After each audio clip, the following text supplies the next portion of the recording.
y su voz me hizo agarrar los barrotes. Anoche una amiga me dijo, o fue por la tarde, pero sí recuerdo su voz mientras miraba por la ventana.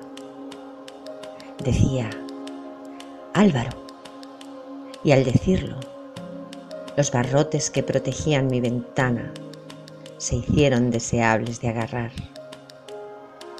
Y continuaba, Álvaro, la poesía son visiones e imágenes que logras crear en la mente de los que te leen, en la emoción que te hace escribir. Y ella seguía hablando.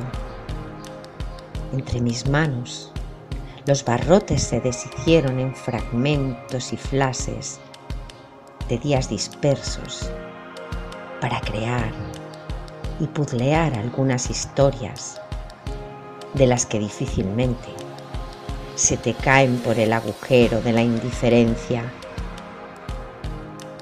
Dejé algunas cosas en el aire para que a su tiempo debido pudiera recogerlas para darles algún significado.